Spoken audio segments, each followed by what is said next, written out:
Última Mirada. Estamos aquí en el estudio con el pastor y obispo Emiliano Soto. Él es pastor, repito, de la Iglesia Evangélica Pentecostal Reformada. Muchas gracias por estar acá. Pastor, usted estuvo ayer en el Te Deum. ¿Cuál es su evaluación de lo que pasó en el Te Deum? Bueno, en realidad todos los años se desarrolla este Te Deum. Es un culto de acción de gracia donde nos unimos una diversidad de iglesias para exaltar a Dios. Eso es lo que dice la palabra Te Deum. Loora a Dios, a ti, oh Dios, una expresión de alabanza a Dios, de adoración a Dios, donde nos unimos específicamente para orar por Chile, por nuestras autoridades y también por todos los chilenos. Es el objetivo central de lo que es un Te Deum.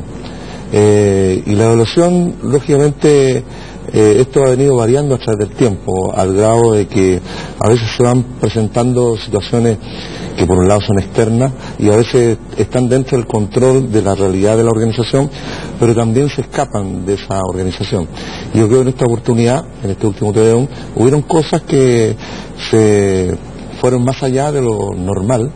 Se extralimitaron algunas presentaciones, hubieron algunas personas dentro del templo que también entraron un poco a vociferar o a decir algunas palabras en tono desafiante o altanero, y eso provocó lógicamente un ambiente un poco presionante al interior del templo y definitivamente lo que ocurre al final de que la presidenta, un poco molesta por las palabras de varios obispos y pastores, toma la decisión al final de retirarse molesta del encuentro. Sí, yo no había visto, para ser franco, en los Te Deums evangélicos una situación como la que pasó ayer, siendo que los evangélicos tienen una característica que no la tiene básicamente el mundo católico. El mundo católico es más bien sumiso. Hay alguien que hace la misa y hay gente que escucha y que sigue una liturgia, un protocolo estricto. No, los evangélicos tienen distintas denominaciones, y unas denominaciones son bastante dialogantes, son bastante participativas, mucho más probablemente que el mundo católico. Pero lo de ayer, que le dijeran asesina a la presidenta, que de pronto irrumpieran en un aplauso cerrado para un candidato presidencial, ¿usted cree que eso es espontáneo o cree que eso puede haber estado de alguna manera coordinado? Bueno, lo que ocurre es que previamente al Te Deum hubieron presiones de iglesias que no participan en el Te Deum y pastores que lógicamente estaban en contra de que la presidenta pudiese ser parte del Te Deum por ser, de acuerdo a su apreciación, una presidenta agnóstica, por ser una presidenta que estaba legislando con respecto a temas valóricos, específicamente el tema de la ley de aborto, el tema de la propuesta del matrimonio entre personas del mismo sexo, que estuviese legislando en contra de sus principios y sus valores, atentaba, de acuerdo a su mirada, contra los principios del Evangelio. Entonces eso hacía un ambiente mucho más presionante y de esa manera se llega a un Te Deum desde fuera, ya con un ambiente un poco complicado. A pesar de que la presidenta estaba, digamos, en conocimiento, lo que se dijo desde afuera, porque estas palabras en realidad se dicen de afuera, lo que ocurre adentro fueron más, podríamos decir, rechazo lógicamente a la presencia de la presidenta ahí, pero no fueron en los grados de gritarle asesina al interior del templo. Fueron otras palabras más molestas porque estuviera presente ahí. ¿Qué hace esta presidenta acá? ¿O qué hace esta persona acá? Pero por ejemplo, el hecho de que uno de los discursantes sea candidato de un partido y que haga, porque yo lo escuché de nuevo el discurso, haga referencias directas en términos políticos a la situación política del país, teniendo la presidenta ahí, después de todo eso es algo que estaba previsto o cada uno decide cómo quiere hablar en el Te Deum por su cuenta. No, en realidad no estaba previsto, hay que decirlo claramente. Nosotros hace 2 semanas habíamos cerrado el tema del programa para las participaciones de todos, se había puesto en orden quién iba a hacer las oraciones, la lectura bíblica, las presentaciones. Y creo que como nunca también hubieron participaciones más allá del tiempo que se le asignó a cada uno, inclusive la libertad. Normalmente se deja en libertad, pero dentro de un sentido común, porque se entiende que va a estar dentro del contexto bíblico, dentro de lo que, digamos, pudiese uno interpretar bíblicamente un tema determinado. Lo que hubo acá, la diferencia la marcó lógicamente el hermano Eduardo Durán Salinas, que es un candidato a diputado por el distrito, me parece el distrito 13, y emplazó a la presidenta de una manera mucho más política, diferente al lenguaje que puede ocupar un pastor o un obispo. La emplaza mucho más directamente, inclusive ocupa palabras que la presidenta anteriormente para implementar estas leyes las dijo. Entonces él, digamos, las presenta como algo que definitivamente no estamos de acuerdo en eso. Y lógicamente por un lado recibe todo el respaldo y el apoyo de la iglesia local, pero la presidenta lógicamente se molesta porque entiende que es una falta de respeto. Ahora, usted hoy día salió a decir públicamente que le parecía que había que hacer un acto de desagravio, pedirle disculpas a la presidenta por lo que pasó. De alguna manera lo leí en el diario, en la tarde, en la segunda. ¿Qué tanto del mundo evangélico cree usted, pastor, está de acuerdo con lo que pasó? ¿Y qué tanto creen que, bueno, hay mucho más mundo evangélico que aquel que eventualmente se concentra en una situación particular? Sí, bueno, el mundo evangélico, hay que decirlo, somos casi 3 millones, más de 3 millones de personas, de chilenos que se declaran evangélicos. Digamos, en un universo local de 3.000 o 4.000 personas hay una gran diferencia. Además que en Chile existen más de 3.000 denominaciones diferentes creadas a través de la ley 19.638, que son entidades de derecho público, y otras 700 de derecho privado.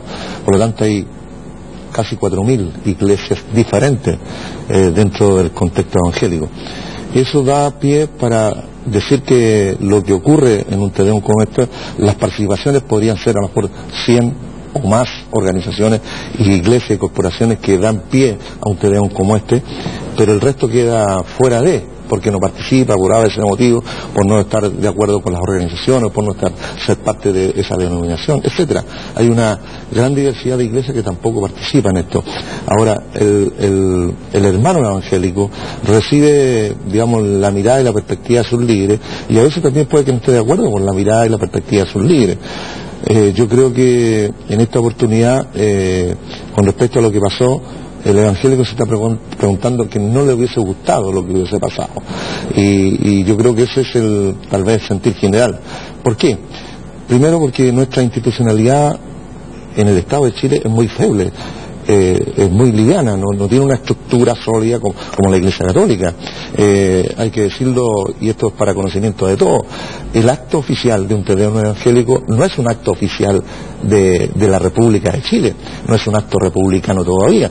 Recién estamos postulando a constituirnos como un grupo religioso emergente que no tiene esta constitución que tiene la Iglesia Católica. Por lo tanto, funcionamos en base a la voluntad de la institución presidencia de la República, que en esta oportunidad la dirige la presidenta Michelle Bachelet, que anteriormente la dirigió el presidente Sebastián Piñera, anteriormente Ricardo Lagos, y otros que han venido dándole voluntad de decidir, de participar, inclusive invitar a sus ministros, lo otro de ponerse su banda presidencial. Lo hacen para poder buscar un sentido también de igualdad religiosa, el hecho de poder tener también un capellán dentro de la moneda, sí. También invitar a un capellán evangélico para buscar y mostrar simbólicamente un concepto de igualdad que todavía no es real. Por lo tanto, en esa institucionalidad tan liviana que tenemos, corremos el riesgo que el día de mañana cualquier presidente diga, ¿sabe qué? No voy a ir y por ese motivo no puedo ir, y se cierra la posibilidad de hacer un Tedeum evangélico, o del caso de Tedeum católico tiene otra particularidad, está dentro de lo que es un acto oficial, dentro del concepto de las relaciones exteriores se considera digamos el Vaticano como un Estado diferente, por lo tanto tiene mucho más fuerza su viabilidad de ser un Tedeum oficial, inclusive con la convocatoria de otra fe religiosa, porque es un Tedeum ecuménico. Marca una diferencia ahí. Entonces la preocupación nuestra, al menos del liderazgo, y por eso digo para que todos la conozcan, es de que el día de mañana no tengamos más Tedeum, porque la presidencia o la institución Presidencia de Chile se molestó con el pueblo evangélico. Puede ser, desde ese punto de vista, que el gustito que se hayan pegado algunos pocos aquí pueda ser costoso. Nos jugamos no tan solamente un Tedeum, una ceremonia que ha sido tal vez una reivindicación para el pueblo evangélico, un reconocimiento de su accionar, se venga abajo y todos quienes se dieron los gustitos al final complica la relación Iglesia-Estado. Ahora, Ulpo, hay una cosa que me llama la atención, porque el año pasado la presidenta fue en Tedeum. Sí. Y ella tenía en su programa estas cosas, ella había introducido el proyecto de aborto de las 3 causales. Claro. ¿Por qué razón? 2 años. Sí, ¿por qué razón en esta oportunidad, quizás porque salió la ley, pero se produce este grado de encono? Y yo la única explicación que me doy es porque, bueno, en este año hay elecciones. Y por lo tanto las cosas están más sensibles en materia de este tipo de justamente posiciones. Sí. Bueno, esto en realidad la presenta hace 2 años que lo presentó. Exacto. Nosotros hemos estado en todos los Tedeum. A mí me ha tocado decir, y delante de la Presidenta, delante de todo Chile, la vida comienza en el momento de la concepción, que esa es nuestra posición bíblica, porque así lo declara la Biblia. Y eso es lo que nosotros tomamos y se lo hemos presentado a la presidenta en conversaciones, se lo hemos dicho en La Moneda, en la celebración del 31 de octubre, se lo hemos dicho en otros Tedeum, en forma respetuosa, en forma directa y también clara. Yo creo que las autoridades en un país lógicamente entienden el mensaje que uno le entrega dentro del marco del respeto. No es necesario que yo golpee la mesa para que me entienda lo que estamos pensando. Ellos saben lo que nosotros pensamos. Ahora, lo que marcó la diferencia este año es que ya salió la ley y se dijo de una manera como un sentido de revancha, un sentido que se puso mucho más firme, mucho más, podríamos decir, más fuerte la presentación, porque al final ya es ley de la República. Y pasó por el Tribunal Constitucional y lo aprobó. Claro, ahora lo que nosotros hicimos también en este proceso, nosotros estuvimos conversando con los diputados, le planteamos nuestra perspectiva en el Senado igual, y seguimos la línea trazada dentro de lo que el país, con todas las instituciones se trabajó, inclusive se llegó hasta el Tribunal Constitucional donde presentamos nuestra propuesta. Lamentablemente de nuestra perspectiva se perdió, pero se ganó por otro lado. ¿Qué es lo que se ganó? Se ganó el hecho de reconocer el concepto de objeción de conciencia, que al final es un concepto que yo creo que a futuro se van a tener que integrar en todas las leyes valóricas o en todas las diferencias que podamos tener los diferentes ciudadanos que habitamos en este país, porque estamos en una sociedad diversa, pluralista, donde también hay que entender al otro. Y aquí lo que ha pasado es que también había un grado de intolerancia, en unos más, otros menos, para poder decir sus cosas, porque lo que el evangélico hace, un evangélico normal, persuade, habla, conversa, y si la otra persona la acepta, ok, pero yo no tengo por qué dictaminar o dictar conciencia de otro, no tengo por qué imponer mi mirada religiosa a otro que no conoce lo que yo conozco dentro del contexto espiritual o dentro del contexto religioso. Entonces eso ha faltado un poquito el respeto a poder considerar que la otra persona es distinta a mí y piensa diferente y tiene una conciencia diferente y tal vez todavía no entiende lo que yo entiendo y yo no entiendo lo que él entiende. Ahora, hay una cosa bien interesante que ocurrió en todo este trámite que lo refleja muy bien una encuesta que es la encuesta CADEM, que es una encuesta además nadie diría que es pro gobierno, digamos, más bien la crítica es que es al revés, pero la encuesta CADEM evaluó la gente que estaba a favor o en contra del proyecto de aborto, las tres causales, dentro del mundo católico y dentro del mundo evangélico, y en el caso del mundo evangélico alrededor del 52%, 53% estaba a favor del proyecto de ley. Entonces, ustedes tienen también una situación que es como lo que pasa en el mundo católico, también ocurre una división, tienen discusión y tienen planteamientos que son distintos. Claro, ahora hay que decirlo que la discusión a veces se plantea en forma extrema. Esto de hablar de aborto, propiamente aborto abierto, que fue el planteamiento que se hizo. Yo creo que aquí en el proceso también hubieron equivocaciones de personas que no explicaron bien el proceso de la ley. Porque cuando se habla de aborto, todos no somos abortistas. Todos son pro vida, y yo creo que no hay ningún chileno que no sea pro vida, todos somos pro vida. Y de esa manera, cuando se plantea que es un asesinato, que está en las manos, digamos, manchadas con sangre y todo eso, ya es extremo. Porque no es así. Aquí hay una situación especial, una situación que, si bien es cierto, es una decisión voluntaria de un aborto terapéutico en tres causales específicas, donde en caso de pérdida de la vida de la madre, porque yo tengo que violentar la conciencia del otro que no conoce lo que yo sé, para que piense igual mío en este tema. ¿Por qué? ¿No somos partidarios de la libertad de conciencia? ¿No somos partidarios de la libertad de decisión? ¿No tenemos libertad religiosa en Chile? En Chile existe eso. Y la libertad religiosa cautela la libertad de conciencia, la libertad de decisión. Yo no puedo pensar como piensa un católico, como piensa un judío o un agnóstico, no puedo pensar, pero tengo que respetar su forma de pensar. Y yo lo que aquí ocurre es que a veces no se respeta el pensamiento religioso del otro o la forma de vivir del otro. Y yo creo que en Chile es parte del entendimiento en forma general, de que nosotros tenemos que entendernos y tenemos que buscar los mecanismos, si hubiesen sido legales, para poder entendernos. En este caso yo creo que fue una buena salida del Tribunal Constitucional, de inclusive no tan solamente para el médico, sino para el equipo médico y todas las entidades que tienen personalidad jurídica. Y ahí está la iglesia. O sea, la iglesia, de rebote, tenemos la posibilidad de decir, ¿sabe qué? No queremos que mi hijo o mi hija pueda hacerse un aborto terapéutico bajo estas tres circunstancias o situaciones especiales. Y se zanjó el tema. Ahora, ojo que la objeción de conciencia está referida básicamente a quienes están de alguna manera las personalidades jurídicas que tienen la posibilidad de llevar a cabo un aborto, en este caso, básicamente hospitales o clínicas, en fin, situaciones de ese tipo, independientemente de la voluntad que tenga la persona, digamos. Claro. Y ahí tendrán que disponer los medios, porque eso todavía no está implementado, como se hace. Pero en el caso de los evangélicos, que es una cosa bien notable que tienen ustedes, es que ustedes son extraordinariamente, son poco uniformados, llamémoslo así, son poco disciplinados, no tienen un papa que dicta todo para abajo. Somos más horizontales. Son más horizontales y tienen discrepancias entre ustedes muy fuertes, y hay situaciones donde en la historia han tenido desgajos en términos de congregaciones e iglesias, y se han formado nuevas iglesias, y por lo tanto discuten abiertamente muchos de estos problemas que en el caso de la Iglesia Católica, si bien hay discusión, hay un canon mucho más rígido impuesto desde el Vaticano.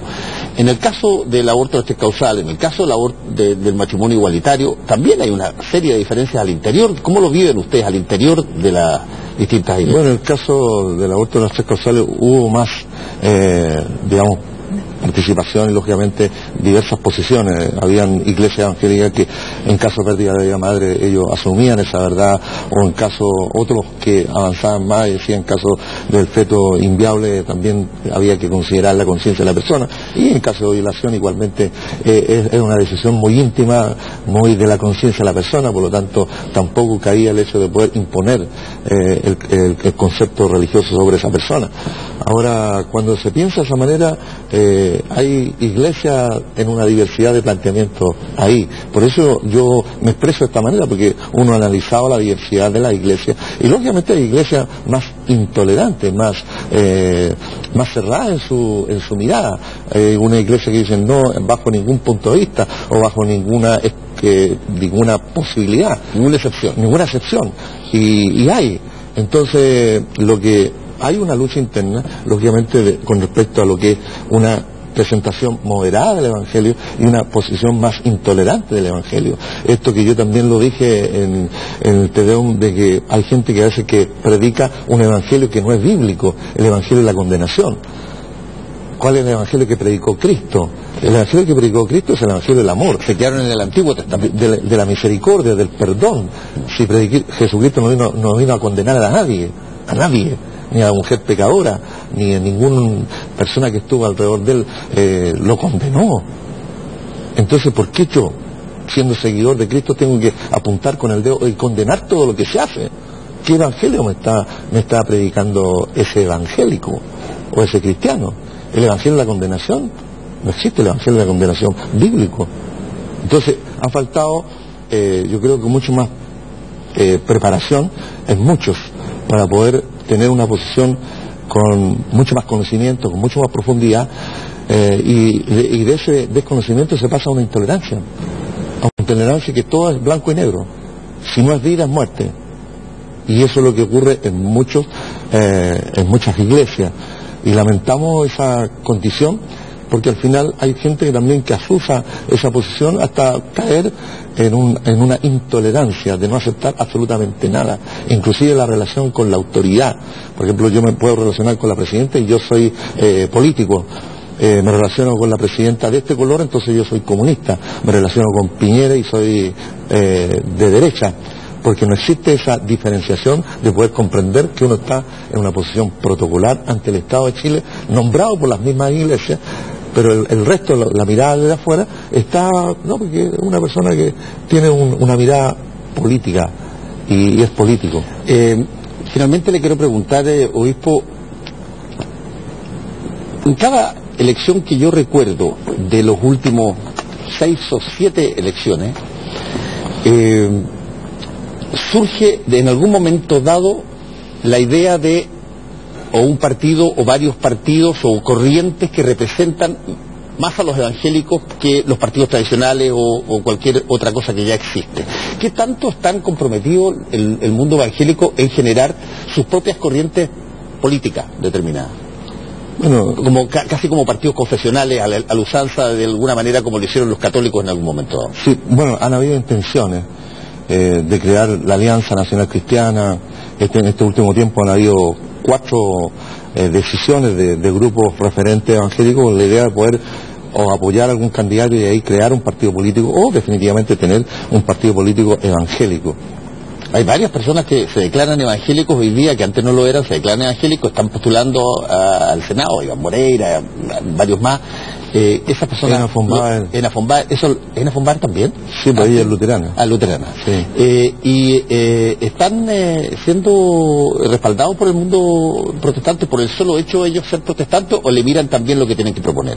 Yo creo que, bueno, en sus distritos yo conozco que sí están siendo apoyados, lógicamente por ellos presentarse, decir yo soy evangélico y el mundo evangélico. Eso es una llave que abre puertas. Claro, eso de participar en nuestros cultos, cantar el himno Firme y Adelante, o todos los cánticos que nosotros tenemos, hacer oraciones y identificarse con el pueblo evangélico.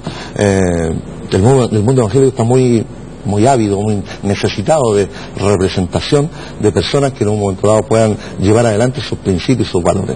Esa es la realidad. Ahora, cuando un candidato se presenta proclive a sus principios, sus valores, lógicamente va a llevar agua por su molino y va a buscar ese voto que en un momento dado le hace bien. Entonces, y eso es la realidad de algunos, digamos, personeros, a pesar que yo creo que tanto Iván Moreira como en Afombá u otros evangélicos, inicialmente cuando partieron con su campaña o fueron diputados o fueron senadores, no buscaron el nicho evangélico. Ellos salieron por cuenta propia y después han venido abriéndose al mundo evangélico. De esa manera se ha dado. Ahora, el mundo evangélico, lo que yo digo, la iglesia tiene que seguir siendo iglesia. Cuando Jesucristo constituye la iglesia, no la constituye para decir voy a hacer una iglesia para que se pueda constituir un partido político. No lo dice eso, no dice eso. Dice para que sea su iglesia y mantenga sus principios, sus valores, y de acuerdo a la palabra marche hasta cuando... ¿Y cómo compatibilizan eso ustedes con la existencia de un Estado laico, que tiene una situación independiente de la fe religiosa. Claro, para terminar la idea anterior, por lo tanto, Jesucristo en ninguna parte nos llama a nosotros a constituir un partido político.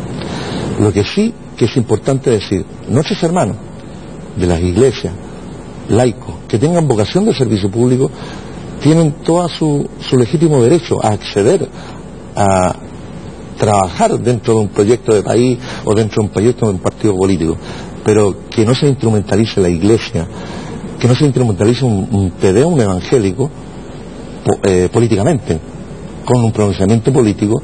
Y yo creo que eso es el riesgo que en un momento dado pudiéramos haber pasado en esta oportunidad, que se hubiese instrumentalizado un Tedeum evangélico por los conceptos valóricos, que justamente un gobierno no ha caminado de acuerdo a lo que los evangélicos pensamos, pero sí hay otros candidatos que sí que están aprovechándose de esa perspectiva evangélica con respecto a los temas valóricos, es decir, esto es ganancia para mi lado, entonces lo colocamos de ese lado para poder convocar a evangélicos, y eso es lo que está ocurriendo. Ahora, con respecto a la pregunta que me hacía recientemente, ¿cómo era? Le está preguntando sobre en el caso del mundo evangélico, particularmente, que tienen las posibilidades de tener partidos y tener poder y tener más, ¿qué tanto se enquista esa fe que ustedes tienen con la conciencia de que están ante un Estado laico que tiene su propia lógica, digamos? Claro, pero, a ver, separación Iglesia-Estado en el año 1925, donde el Estado dice, yo me separo de la Iglesia Católica, que era la más fuerte en ese momento, y por lo tanto todo el tema de las creencias solamente las respeto, pero estamos separados. Ahora, el Estado laico en Chile está constituido, en el cual, si bien es cierto, está separación Iglesia y Estado, pero con el respeto a las creencias religiosas. Por supuesto. Es el concepto de Estado laico que conocemos. Lo que el día de hoy hay conceptos de Estado laico donde definitivamente hay que eliminar todos los símbolos religiosos, no hay que ir a Tedeum, el presidente no tiene por qué participar en este tipo de actos religiosos porque es un Estado laico. Entonces hay una diferencia de planteamiento, de pensamiento, porque sí, el presidente no está obligado, pero está en su consecuencia de ser primer mandatario del país, y aceptar estas diversas creencias en el cual son parte de la realidad de Chile, en el cual como presidente las respeta. Y eso es lo que ocurre con todos los presidentes, y lo que ha logrado la Iglesia Católica es que tenga un acto oficial y nosotros un acto oficioso. Y eso es lo que está establecido hasta el momento en Chile. En Chile todavía existe el respeto a la diversidad religiosa, aunque hay algunos diputados que están tratando de decir, oye, no partan las sesiones en el nombre de Dios, sino solamente tocan la campanilla y partir, y otras cosas que supuestamente son símbolos religiosos que para algunos dicen le hace mal a Chile, y nosotros lo que decimos, no, pues le hace bien. Dios le hace bien a Chile. Entonces, esas son las diferencias que tenemos actualmente. Obispo, yo le quisiera agradecer que haya venido, porque lo que pasó ayer fue un remesón político fuerte y periodístico, y no necesariamente mucha gente está dispuesta a venir a decir más o menos desde un punto de vista un poco más reflexivo qué fue lo que ocurrió, porque usted ve que de repente hay acusaciones de que aquí hubo una suerte como de montaje, después algunas de las iglesias señalan, pero ¿por qué son intolerantes frente a lo que decimos? Pero también aceptan de que hubo discurso más bien de carácter político que de carácter religioso. No es tan fácil. Sí, no es fácil dar la cara y ser responsable de un acto que en el fondo habemos otras instituciones que también son parte de esta organización, y tal vez en la relación que me toca estar, que soy representante protocolar de las iglesias ante el Estado de Chile, cumplo con la responsabilidad de dar estas explicaciones y darlas lo más ampliamente posible, y agradecer esta entrevista, porque en el fondo pocas veces nos dan la posibilidad de expresarnos ampliamente con respecto a nuestra mirada de lo que significa Chile, de lo que significa las candidaturas de los candidatos, digamos, de las presidenciales que vienen, o lo que está ocurriendo dentro de nuestra realidad evangélica. En este momento hay como 11 o 15 candidatos evangélicos que van candidatos a diputados en diferentes distritos del país, y eso porque también hay un despertar de las nuevas generaciones a ser parte de una realidad del país, y eso también viene con el futuro de lo que significa el desarrollo de la iglesia evangélica. Lo importante es que también puedan ser personas que reflexionen bastante con respecto a la realidad del país y sean un aporte a Chile. Muchas gracias, obispo. Bendiciones, muchas gracias. Volvemos en un ratito. Chilevisión.